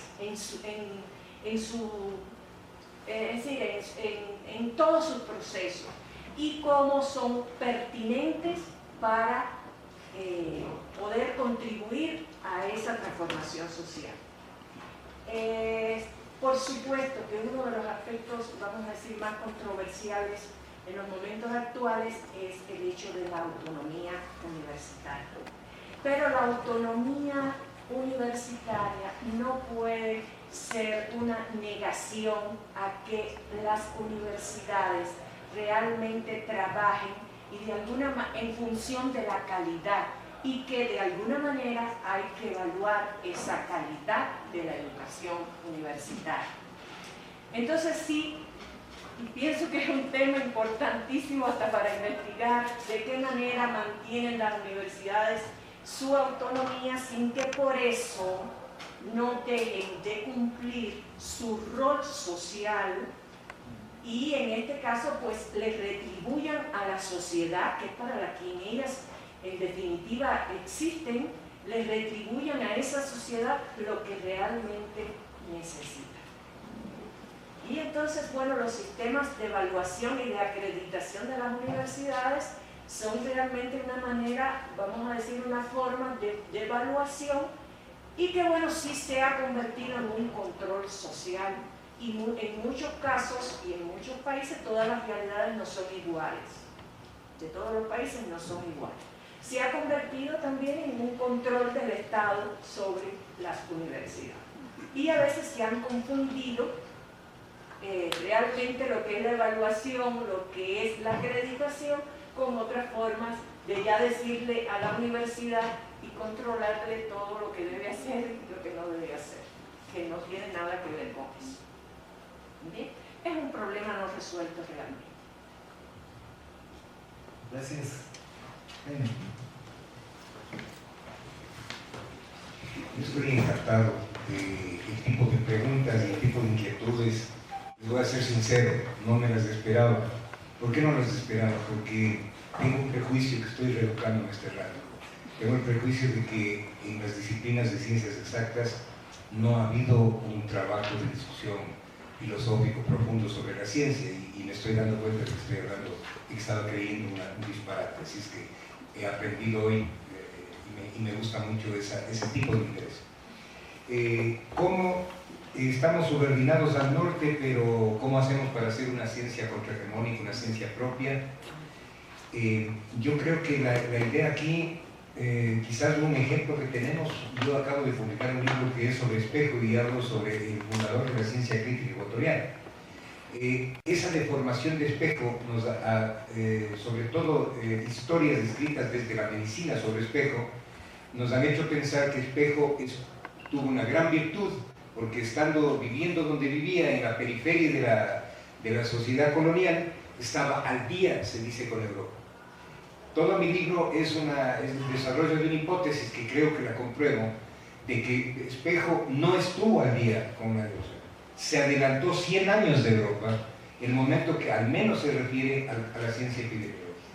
Porque en los escritos de él está una visión que recién Europa, 100 años más tarde, empezó a través de la teoría del miasma, etcétera, que ya la había planteado muy brevemente. No me detengo en profundidad, pero un país, imagínense ustedes, de Espejo, en una colonia pequeñita, diminuta, que era la penumbra de la colonia, ni siquiera era el México, que ya era o la Lima de entonces, era una ciudad pequeña y sin embargo tenía una potencia enorme. Entonces yo mismo me contesto, cuando yo asumo en el libro, demuestro que era así, digo, ¿y por qué? ¿Qué hizo? ¿Cómo así? Alguien dirá, es que tenía una biblioteca espectacular. Bueno, sí, es impresionante lo que tenía de reunión de bibliografía en ese mundo tan frito que debe haber sido para tener esa biblioteca. Pero yo creo que era el hecho de que él era un luchador, es decir, él era más que nada un revolucionario. Y al ser revolucionario, él tenía que desempeñar los oficios que tuvo que desempeñar. Tuvo que hacer periódico, tuvo que hacer de periodista crítico, tuvo que hacer de innovador del diseño de las universidades, tuvo que hacer de un epistemólogo sobre el pensamiento colonial. Es decir, su polivalencia surgía de un núcleo, que es luchar contra la opresión. Entonces yo creo que la ciencia crítica, la ciencia contrahegemónica, si bien, y eso me recuerda a un libro de historia de la ciencia que establecía y se preguntaba, ¿por qué es que Galileo tuvo una teoría revolucionaria? ¿Qué fue? Fue el que él tenía el telescopio, era el instrumento el que le permitió ver lo que Ptolomeo no había visto cuando decía que el centro del universo era la Tierra y que el Sol giraba alrededor de la Tierra, ¿no es verdad? La teoría absurda, ptolomeica, con la que se navegó y se diseñó el comercio. Pero ¿qué pasó? Él dice, no fue el telescopio, no fue el tener un instrumento, no es la tecnología la que permitió revolucionar la geofísica, sino el pensamiento crítico de Copérnico. O sea, aquí nuevamente, los dos ejemplos, el de Espejo y el de Galileo, es que la ciencia contrahegemónica, la ciencia dura, no es ni exacta ni social. Hay ciencia blandengue exacta y hay ciencia blandengue social. Y hay ciencia dura exacta y hay ciencia dura. Pero mejor dicho, no hay divorcio en la ciencia verdadera, porque el mundo es qual y quanti, y la ciencia tiene que ser qual y quanti. El positivismo intentó la separación falsa de calidad y cantidad y dijo las matemáticas son la regla de una ciencia dura. Entonces no hay ni ciencia dura cuantitativa ni ciencia blanda social.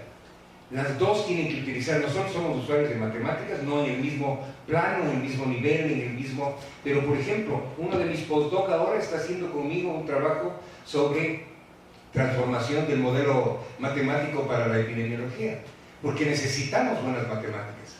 Pero el problema no es cualquier matemática, sino una matemática que no me meta en el mundo cartesiano. Porque si la matemática me mete en la noción cartesiana, y yo creo que el análisis factorial y el cálculo diferencial y la lógica cartesiana es la que me representa mejor el número o lo numérico del fenómeno, entonces me estoy perdiendo lo más importante de la película. Yo necesito una matemática dialécticamente conectada y por tanto hay que hacer una innovación. Y eso es, yo creo, un trabajo que hacer, y ahí nosotros necesitaríamos aliados de la Politécnica, porque yo creo que ahí podemos encontrarnos en apertura mutua y no a espaldas de nosotros. A veces los ecuatorianos estamos de espaldas y nosotros estamos viendo al norte, ¿no es verdad? Entonces, entre nosotros hacer una construcción, pero el eje es la contrahegemonía, es decir, la lucha contra el poder, la superación del sistema capitalista. No porque nosotros estemos abogando a la violencia, ni mucho menos, esas fórmulas no funcionaron, vacunaron a los pueblos, sino porque tenemos que tener una consolidación. Y entonces hay empato con la otra inquietud que decía, con otros países, yo diría, yo durante los 2 años que estuve de rector traté de a mi comunidad convencerle de que una universidad de posgrado no puede ser una universidad intramural. Una universidad de posgrado tiene que mojarse el poncho. No podemos hacer vinculación de la comunidad que nos ponen en la calificación, por otro lado docencia y por otro lado investigación. Centros de investigación aislados como núcleos, como torres de Babel aisladas, docencia intramural y vinculación fantoche en eventitos. Yo les decía, vamos a entonces, estamos trabajando ahora en la zona bananera de Machala, estamos trabajando en la zona floricultora de Cayama, haciendo ¿qué? Trabajo interdisciplinario. Interdisciplinario porque en la zona de Machala, cuando yo estoy comparando producción agroecológica con producción convencional con uso de químicos, porque mi interés final es conocer cómo está la vida en esos espacios, la vida en el suelo, la vida en las plantas, la vida en el agua y la vida en los humanos, comparativamente para mostrar que la agroecología es superior, yo necesito el ingeniero químico que me ayude en la cromatografía que estamos realizando, necesito el experto en metales pesados que me permita entender lo que está pasando con la contaminación, necesito la transdisciplinaridad en definitiva. Estamos trabajando juntos, pero eso no porque hacemos una yuxtaposición de materias, sino porque la realidad es transdisciplinaria. Y entonces el pensamiento tiene que serlo. Y si es una cosa conectada a la transformación, a una ciencia transformativa, es decir, si con eso derrotamos la avioneta y los químicos, que no nos sigan envenenando a los niños, que no sigan botando químicos y diciendo que si no tenemos químicos no vamos a tener banano perfecto para que llegue a Nueva York. Esa es una fantochada, esa es una mentira, ese es un mito de las empresas que venden químicos. Y nosotros queremos derrotarles mediante un trabajo científico, pero ese es un trabajo junto con las comunidades de trabajadores, junto con las comunidades de productores agroecológicos. Entonces ellos están junto con nosotros en el terreno donde hacemos posgrado, afuera, en la realidad, no en el pizarrón ni en el PowerPoint. Esa es un poco, yo diría, la reflexión que hago sobre ese desafío. Y claro, Mis colegas en la universidad, muchos de ellos agarraron la onda y otros dijeron, no, a mí no me muevas de mi zona de confort, yo hago bien, yo escribo chéveres libros, yo publico en el extranjero, yo tengo artículos de revistas. Entonces, si eso es universidad, yo no la entiendo. Yo creo en esa universidad que se moja el todo. Y estamos necesitando de la Politécnica. Estamos necesitando de las disciplinas exactas, porque no es cierto que aquí hay mentes que no están abiertas a la realidad y a la sensibilidad. Yo los he visto luchando a ustedes en las calles y hemos luchado con eso. Así es que yo pienso que hay necesidad de no estar en espaldas, sino que no es ciencia dura y ciencia blanda. Hacemos ciencia real, profunda, penetrante, útil, social y políticamente útil, o hacemos fantochada blanda o dura o blanda. ¿Sí?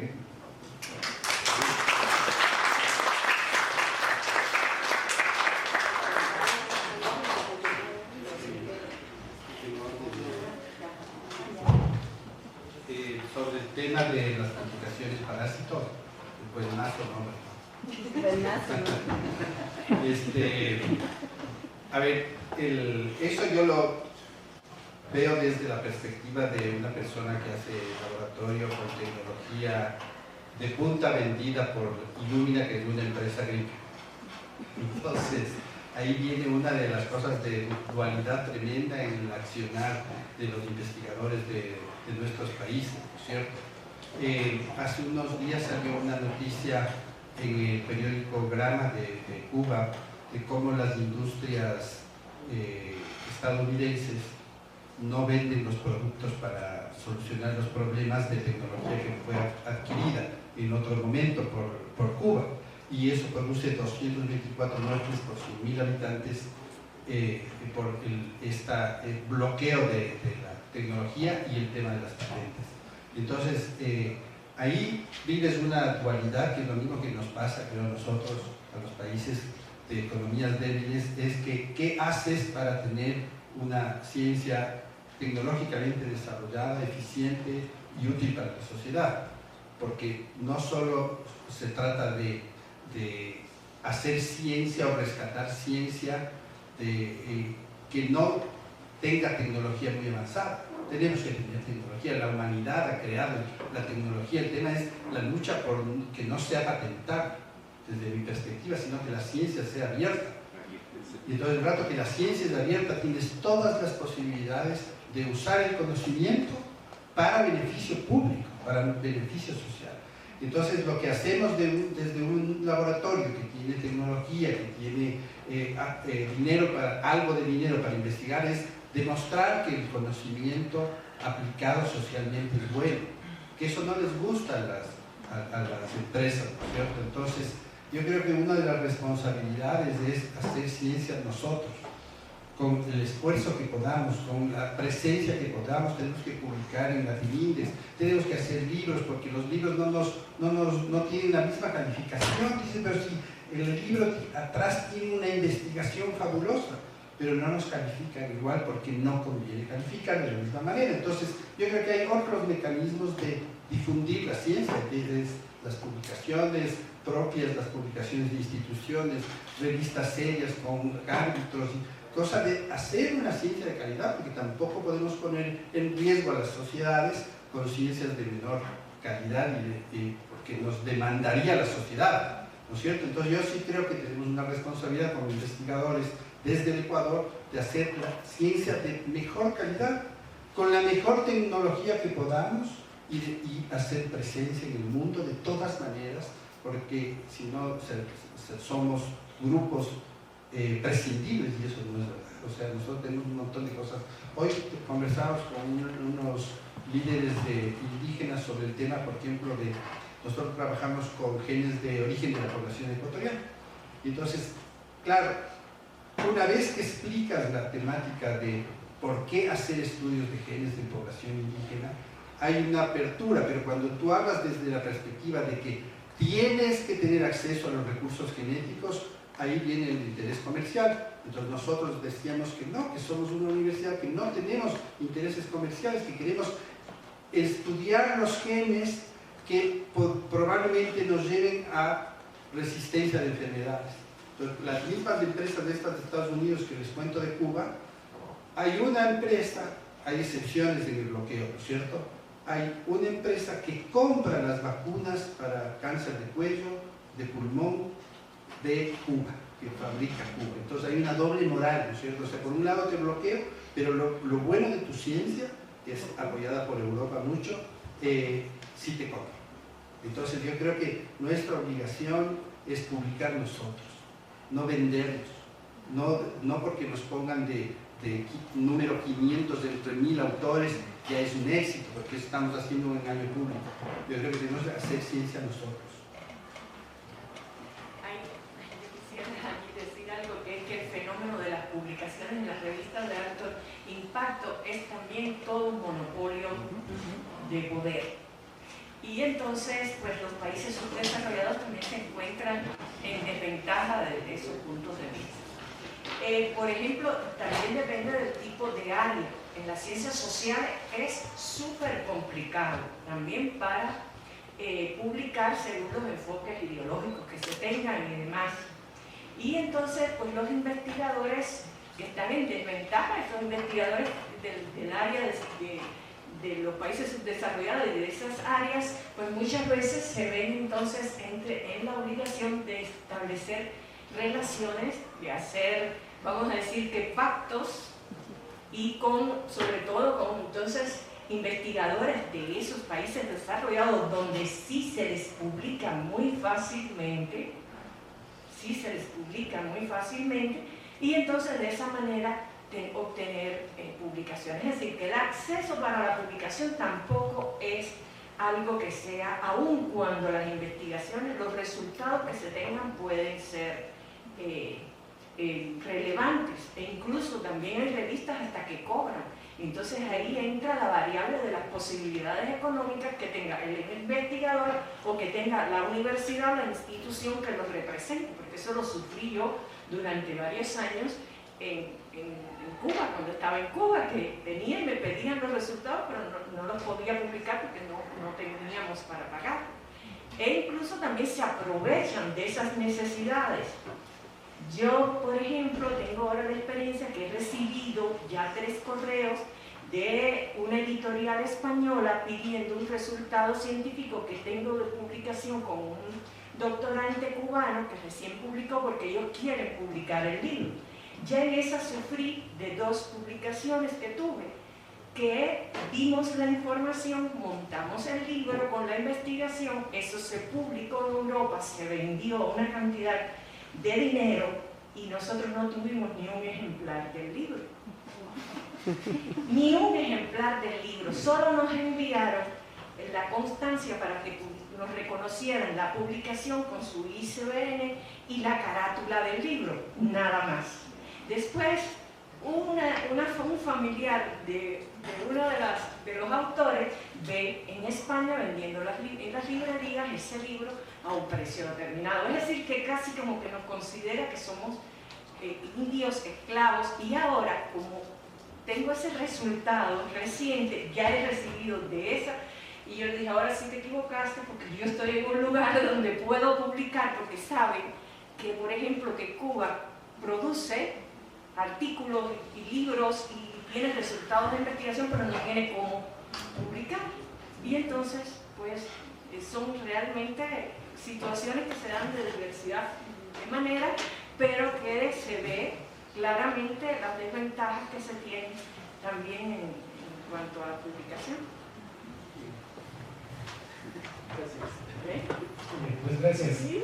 Respecto a la pregunta que hacía el compañero, realmente yo desconozco que la Politécnica, estoy aquí, no, desconozco que la Politécnica tenga una política clara en los proyectos de investigación. Si hay algún trabajo de investigación respecto al desarrollo sustentable, al medio ambiente, se tendrá que ser puntual, sí, porque prácticamente nosotros no tenemos desarrollado, digamos, un norte en la investigación que se desarrolla en la universidad. No se han definido áreas estratégicas ni líneas de investigación prioritarias.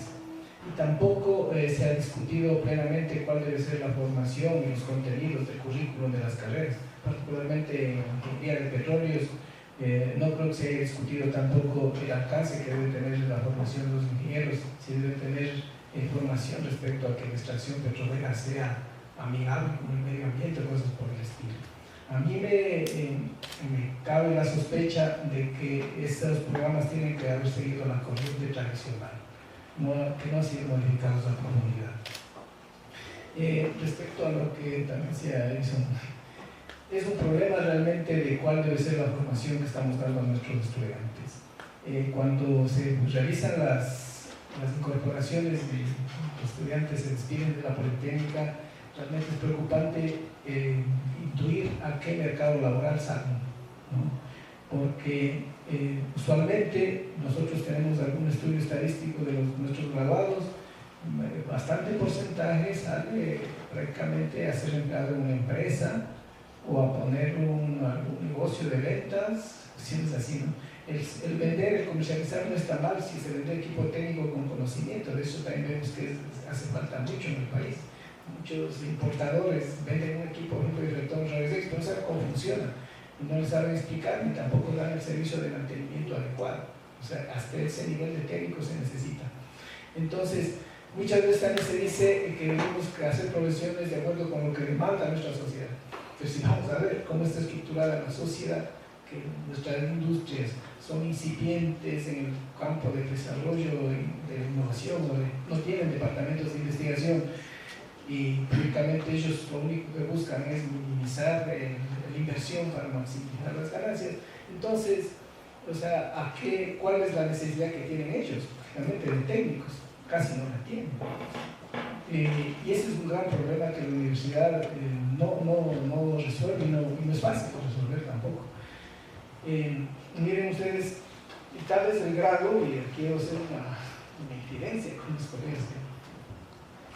En algún momento discutí aquí en la Politécnica, en uno de los consejos, cuál es la necesidad de formación básica para nuestros estudiantes, ¿no? Respecto a la formación básica tenemos un conjunto de materias comunes que son materias de física, de matemáticas, de química, de biología. Entonces, ¿quién debe dictarlas? Nosotros tenemos aquí la Facultad de Ciencias, el Departamento de Matemáticas, el Departamento de Física, tenemos el Departamento de Biología, tenemos que ver el Departamento de Química pura, y claro, nos tendríamos que serían nosotros los que deberíamos dictar esas asignaturas, porque supuestamente ahí están las personas que conocen esas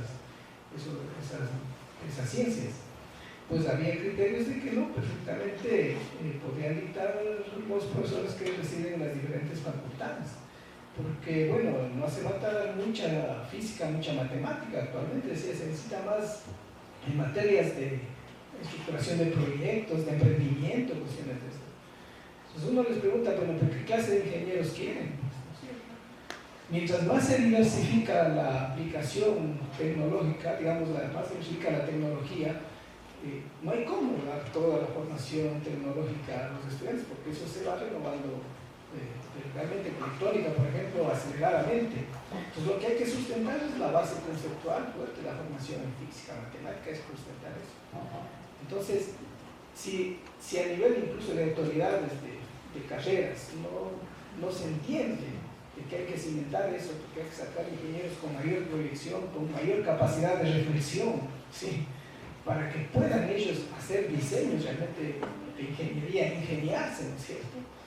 Entonces, si a ese nivel estamos, incluso a nivel de autoridades, yo digo, bueno, o sea, la discusión de la formación incluso no se ha acabado a ese nivel. Nos gustaría sacar profesionales que innoven, que afuera sean los que diseñan nuevas cosas, que ven nuestra realidad y aportan con nuevas propuestas de solución, ¿no es cierto? Pero si no van bien formados desde aquí, porque no se les da un sustento teórico suficiente, pues yo dudo realmente. Y es un problema realmente complejo sobre la formación. Bueno, claro.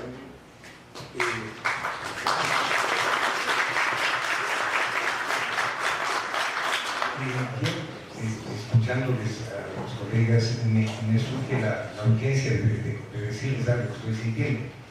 Yo creo que si yo fuera una autoridad en la Politécnica, con toda la riqueza y toda la fortaleza que tienen las ciencias exactas, digo yo, me parece que sería bien importante cumplir lo que Enrique Dussel, el filósofo, dice. Toda universidad y las ciencias exactas tienen que aprender filosofía y epistemología. Un matemático, un biólogo, un científico exacto que no tenga una formación en epistemología y filosofía no va a poder captar ni los fundamentos de la propia disciplina y peor entender la sociedad. Entonces yo creo que eso hay que pensarlo mucho. Supongo que ustedes han ido sobre eso, pero me parece que eso es importante. El tema de revistas. Es bien interesante las señales que llegan de Europa. Ahorita están llegando fuertes señales de Europa de una renuncia a las revistas. Hay países donde se van a prohibir, prácticamente a prohibir, las revistas, digamos, que no sean abiertas. Van al Open Journal como principio y como requisito.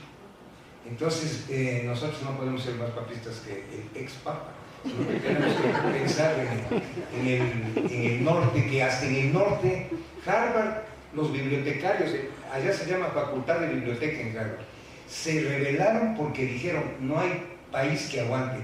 Gastamos 4 millones anuales en suscripciones de dólares. Ellos dijeron, no más.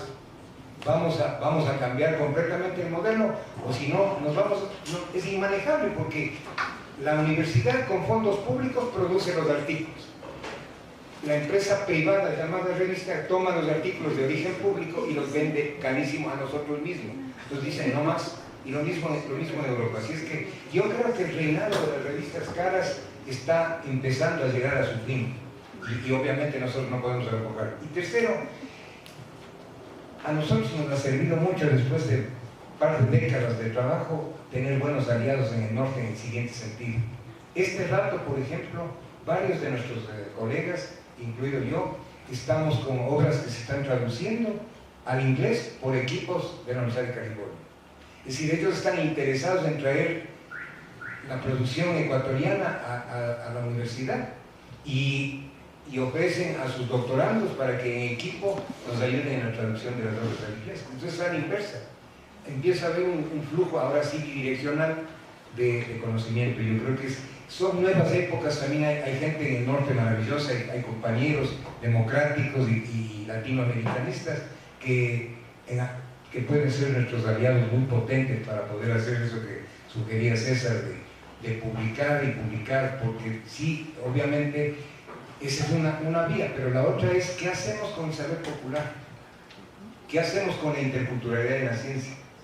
Que esa es otra cosa que en el seminario nuestro denunciaron los compañeros del Oriente, de la Amazonía, de la CONAIE, decían por Spock, y ese es un problema terrible.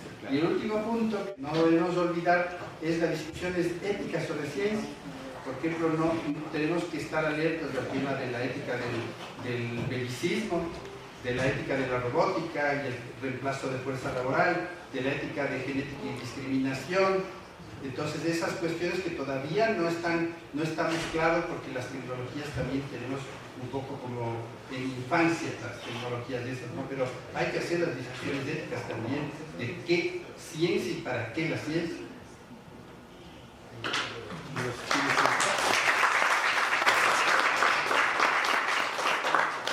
Muchas gracias a los compañeros, a mis colegas que han intervenido en esta mesa redonda. Creo que ha sido una mesa redonda que ha planteado algunas pistas y algunos retos, algunos fuertes también, sobre qué hacer de la universidad, sobre qué hacer científico en un país como el nuestro, en la periferia capitalista, enfrentando además todo este proceso de crisis civilizatoria, de decadencia del capitalismo planetario. Así que les agradecemos pues, su participación y esperamos pues, contar con su presencia en alguna otra ocasión. Así que muchas gracias también por su participación.